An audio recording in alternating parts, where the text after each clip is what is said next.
The All Progressives Congress is urging the former vice president to honorably accept defeat as a statesman and stop his political pettiness. In a statement by its National Publicity Secretary Felix Morka, the APC said it is not in Atiku's place to declare what constitutes incontrovertible evidence. The party berated Atiku for saying that the judgment delivered by the Apex Court implies, quote, implies that crime is good and should be rewarded. Right, we have Arise Politics editor Sumner Sambo to help us. Let's talk about what's been happening from the Atiku end. Yes, he's had this presser. He says, I'm not quitting. I'm going to be fighting all the way, to deepen Nigeria's democracy. He says, look, it's not really about me. It's about Nigeria. But let's talk quickly about some of the key issues that he's raised about the need for electoral reforms, reform the judiciary, and all of that.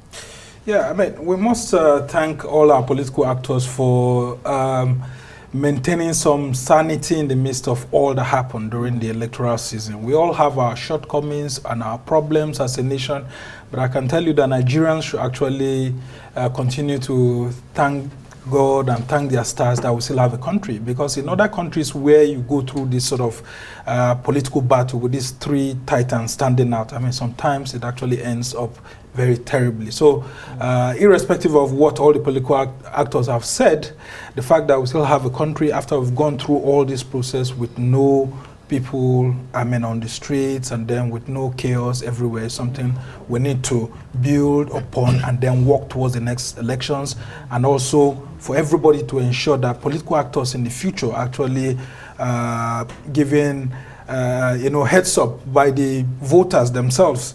Coming to the issue you've raised, we have seen some very good aspect of what Atiku Abubakar is saying at the end of it.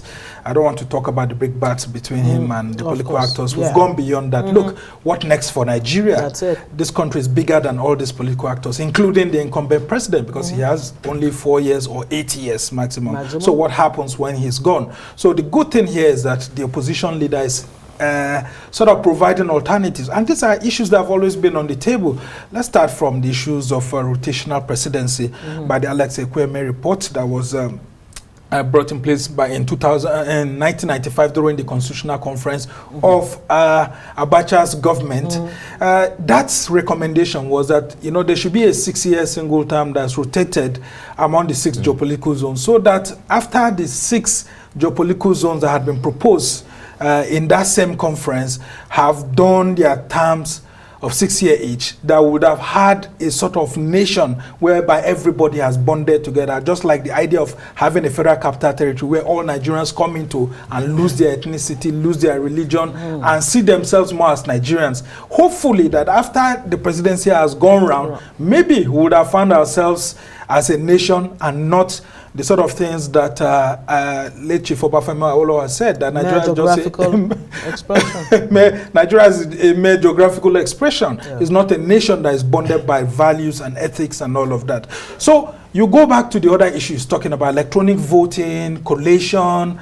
Very good, very fantastic, but of course it's not all countries that this is still obtainable. Go to the Western democracy, including Germany, you discover that they still use papers here and there. So because of cyber attacks, I mean, go around, you see lots of hackers, lots of rogues, criminals, I mean, malwares and all of that. So assuming we're in the midst of the election and all we were depending on was the electronic voting and it was hacked upon, like we had heard of the Russian hackers, how would we have concluded the process? It would have been a very big challenge. And then you go to other issues that he's talking about, that the onus of proving that a candidate submitted false documents should actually be on the electoral body, well supported. I mean, that's an issue. I mean, just like he has said, when you go to look for a job and somebody actually submits fake credentials, it's not a person who's looking for a job that does the searching. It's the organization itself. So INEC should actually be reformed in such a way that we go higher than that.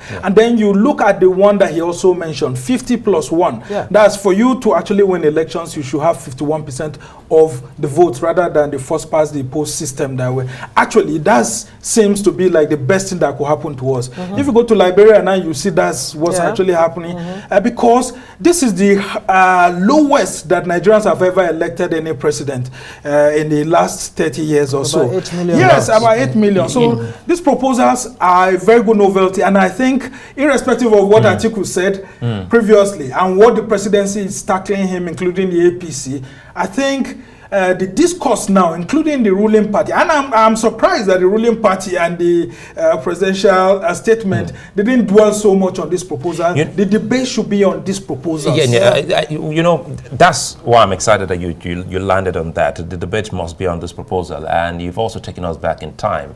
Of blessed memory, late Alex Kweme, someone who was there in that republic with Shagari, they saw what they went through. Yeah, I mean, so when they sat down in 1995, just after June 12 of 1993, they knew what was amiss.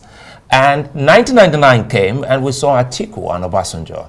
So the problem now is asking the question, political problems and solutions, is how do we get to a first cause? There must be a starting point. Where do you start from? Because they all have had opportunities, you know, of fixing some of these things. They now tell us. So at what point are we likely to go back to some of these things that you have called novel and fantastic? Because in actual fact, they are fantastic. Yeah, including President Bola Tinubu, who is in government now. And I can tell you, because of the trappings of power, these same mistakes will be made by President Bola Tinubu until he leaves power. So do they see better when they leave office? I mean, before President Bola Tinubu got into power, you could hear of all the restructuring he was always talking about. And we're not hearing that word anymore. Yes, Sovereign National Conference. This same President Bola Tinubu was one of those architects, people who were calling for a Sovereign National Conference. Some of those recommendations, the APC, including the National El-Rufai report that was submitted on restructuring. What has happened? Isn't it the same El-Rufai who's going around,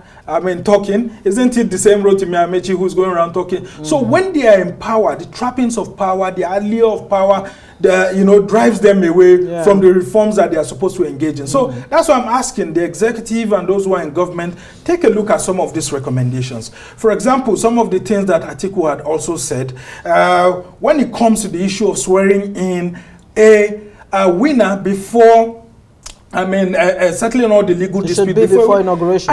That's what we used to have in those days. Remember Awolowo, Shagari, and 12th to 3rd. That's what happened until all those issues were discharged upon. Nobody could be sworn in. So it helps the winner, the purported winner of the election. It helps the opposition and the stability of the country. And if there's a need for rerun, we easily go back. And then look at the other issues that he has raised, a single 6-year term. Even former President Goodluck Jonathan had made this proposal. Even some of the people who are in the APC now had commended former President Goodluck Jonathan when he brought that proposal. But because there is this hegemonic thinking among our elite class, they do not want those reforms that they think can easily allow the masses to vote people in and vote people out. But until we continue to do that, if you are voted in on a popular voting franchise, and then you don't perform, people have the right to vote you out and bring it. And so we keep trying like that. But this aspect now of 6-year single term is one that should be well coordinated and well thought after. Because even if you look at the Alex Ekweme committee report then, including some of the things that were discussed, you see that those ideas were very brilliant. Under Abacha, a dictator then, that we usually call. But some of the things that former head of state, Sani Abacha, was accused of, aren't some of our democratic despots doing that at the moment? Even the point is on this 6-year term. So these reforms are things we must do. On this 6-year term, I'm wondering how desirable really it is, because it will take like 36 years before another zone comes out. If, a very big if, but it might have its own problems. Yeah, it has its own challenges, because it means merit will be put aside. When you shift it to another geopolitical zone, what if they are not the best, and if they don't have the best to actually push forward at that moment? What do we do? Does it mean we'll have to wait until? So there's always a good guy. There's always a good guy amongst every person. What would you say? You mentioned the fact that restructuring did not necessarily appear in Atiku's speech, and it's not looking likely that President Tinubu is even going to be looking in that direction. Is that the fundamental thing that needs to be addressed? So that, whatever lofty ideas or vision that you have for Nigeria, if this country is not restructured, whatever your plans are, but just yes, I mean, President Bola Tinubu used to be the architect of this fiscal federalism. You know, all these people who call themselves progressives, they really, you know, bought into the intellectual thinking of our elites. You know, people who had really done a lot of research had brought out some of these things.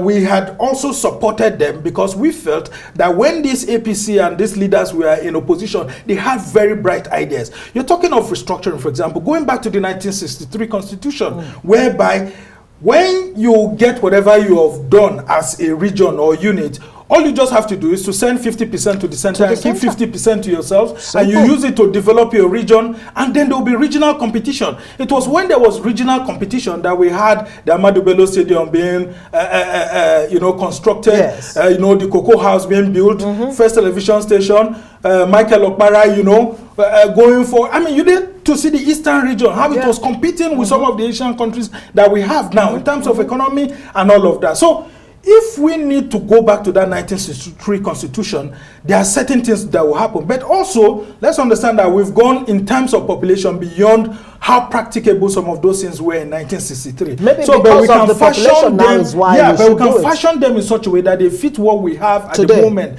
But if President Tinubu does not sit down and do this restructuring, and I'm telling you, a lot of us who have hope in him is because when he was in the opposition, he was always talking about this restructuring, fiscal federalism, all of them, Oshoba, Baba Konde, and all of that. If they don't do it now, right? Honestly, I don't know who else within the polity can do that. Sumner Sambo will have to live it there. Well, it's a fine place for us to leave it, and you don't have to lose for you to see the bright side.